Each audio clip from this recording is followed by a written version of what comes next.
সকলেই বলে নারী প্রধান পরিবারে বিয়ে করবেন না। নারী প্রধান অর্থ যে পরিবারে নারীই মাতব্বর, নারীর সব কিছু, নারীর কথায় শেষ কথা।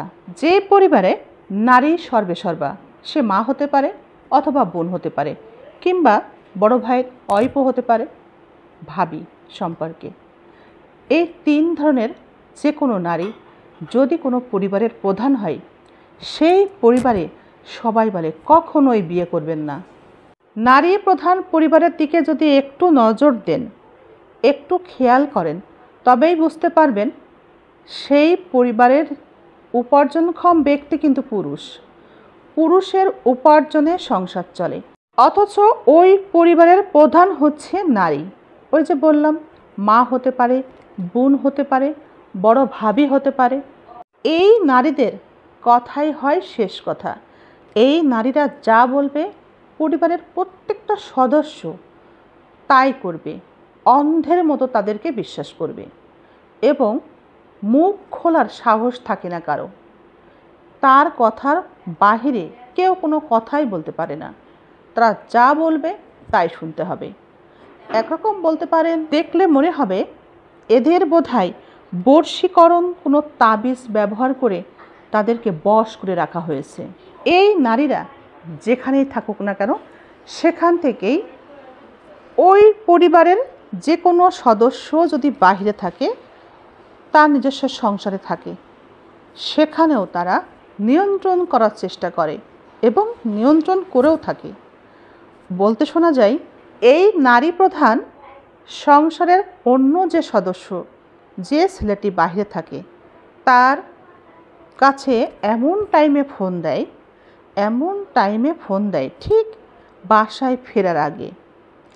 এমনভাবে কথা বলে, এমন সব তথ্য জানায় যেগুলো অধিকাংশই থাকে মিথ্যা অথবা ভুল, অথবা এমন কথা বলবে সেই ছেলেটির কানের ভিতরে এমন বিষ ঢুকিয়ে দিবে যেন সেই বিষের যন্ত্রণায় সে বাসায় ফিরে স্ত্রীর সাথে সাথে গ্যাঞ্জাম, তর্ক, ঝগড়া লাগিয়ে দেয়। স্বামীর উত্তেজিত কণ্ঠ, রাগ দেখে স্ত্রী তো হতভম্ব হয়ে যায়। এসব কি হচ্ছে? স্ত্রীর বোঝার ক্ষমতায় থাকে না কি হচ্ছে এসব। স্ত্রীর বুঝে ওঠার আগেই ব্যাপক ঝগড়া বিবাদে হাত তোলা বাকি থাকে। এমনকি পরবর্তীতে স্ত্রীর গায়ে হাত পর্যন্ত তোলে।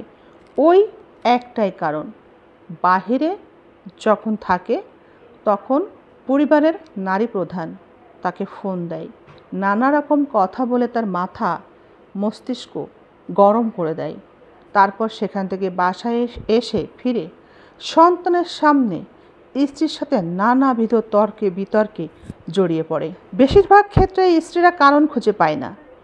অনেক ক্ষেত্রেই দেখা যায়, আমি যেটা শুনেছি, অনেক সময় ওই পরিবারের ছেলে সন্তানটি যদি কোনো দ্রব্যে আসক্ত থাকে, তবে সেই মুহূর্তে যদি ফোনের মাধ্যমে তাকে উল্টাপাল্টা কথা বলা হয়, সে উত্তেজিত হয়ে যায়, স্ত্রীর উপর ক্ষোভ তৈরি হয়। মানসিকভাবে ভেঙে পড়া আসক্ত পুরুষটি এতটাই ক্ষুব্ধ হয় স্ত্রীর উপরে যে বাসায় ফিরেই স্ত্রীর চেহারা দিকে তাকালেই তার মেজাজটা গরম হয়ে যায়। মূলত নারী প্রধানের উদ্দেশ্যই থাকে পরিবারের ছেলে সন্তানটি যতই দূরে থাক, স্বামী স্ত্রীর মধ্যে যেন সুসম্পর্ক তৈরি না হয়, তার স্ত্রীর সাথে সুসম্পর্ক তৈরি না হোক।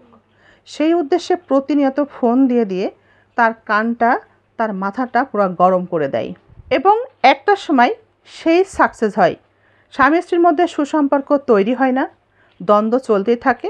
আর সে তো এটাই চাই, কারণ তার উদ্দেশ্য সেই হচ্ছে নারী প্রধান, তার কথাই শেষ কথা, সবাই তার কথায় চলবে, তার কথাই শুনবে। নারীদের কিছু স্বভাবের কারণেই যে পরিবারের নারী প্রধান, সেই পরিবারে কখনো সুখ শান্তি থাকে না, সেই পরিবারের কেউ শান্তিতে থাকতে পারে না। পরিবারে যে পুরুষটি উপার্জন করে, সেই পুরুষই হবে পরিবারের প্রধান, আর নারী হবে ঘরওয়ালি।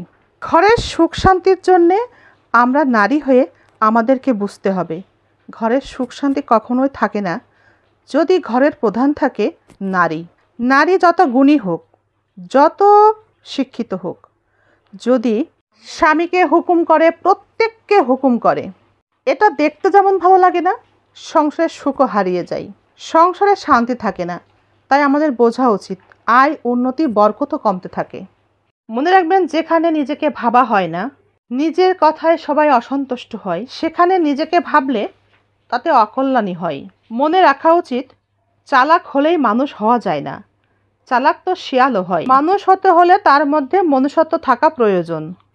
নানাভাবেই নারীরা আর একজন নারীর সংসারের সুখ শান্তি নষ্ট করে। সম্পর্কে পুরুষটি যাই হোক, পুরুষটি জীবন বানিয়ে দেয় জাহান্নাম।